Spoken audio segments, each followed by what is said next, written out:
Here's the information that you're going to need for week 6 on vertical angles and adjacent angles.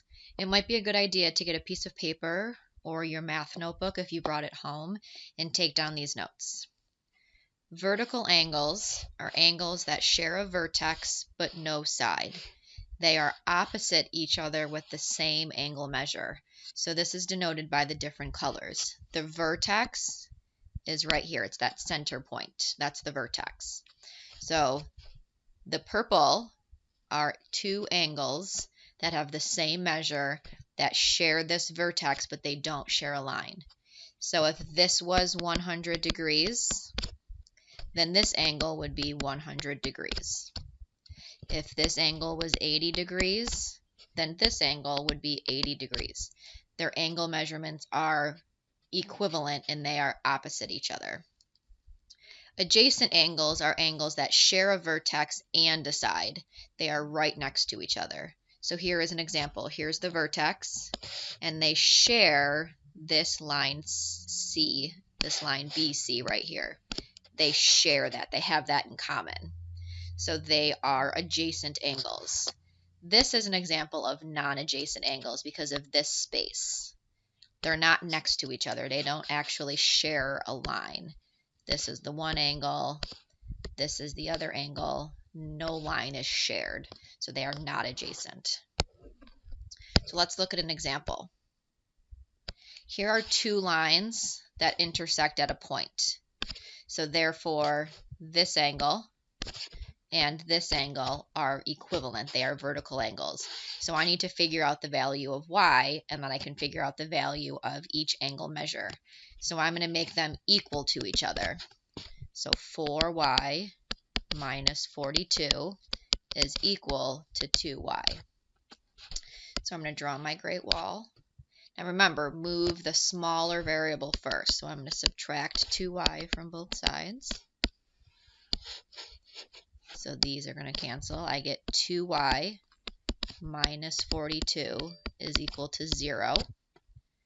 So now here's your two-step. I'm going to do the inverse operation.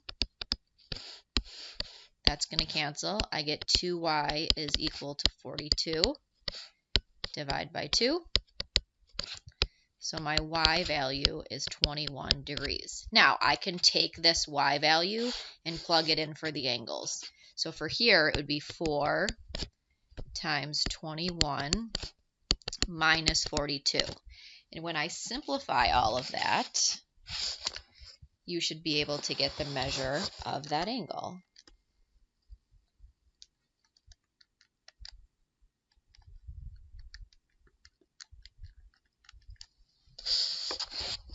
So this should be a measure of 42 degrees. Now, if we did this correctly, when we plug in the y here, it should also equal 42 degrees. So 2 times 21 is in fact 42 degrees. So those are vertical angles. They are equal to each other. Here's an example of adjacent angles. They share this line right here. Now, we have to use some characteristics that we learned last week. If you notice, both of those angles lie on this line. And we learned, so if I draw my arc, it goes through this one angle and this two angle. So we learned from last week that angles on a straight line are supplementary and they add up to 180 degrees. So I'm going to take angle 1, I'm going to add it to angle 2, and it should equal 180 degrees. That's how I can find the measure of each angle and then the variable.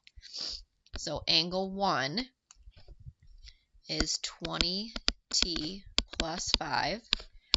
I'm going to add angle 2, and it's going to equal 180 degrees.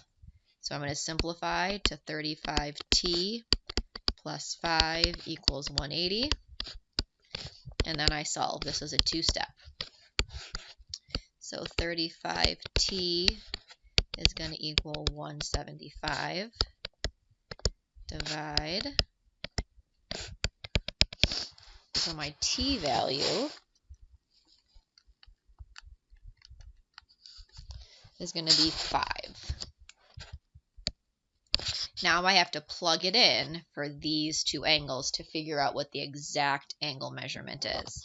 So I'm going to take 5 and plug it in for t. So 20 times 5 plus 5 will give me that angle measurement. So this would be 105 degrees. Now I can tell that that could be an answer because this is an obtuse angle and this is an obtuse number. Remember, obtuse is any angle measurement that is larger than 90 degrees. This one looks acute, so that should be less than 90. So 15 times 5 should give me my next angle, which is 75 degrees. Now, I can verify that because of that straight line that I said was 180. So 105 plus 75 would, in fact, give me 180 degrees. So go ahead and use this to help you with your practice, but you can also watch the Khan Academy video as well.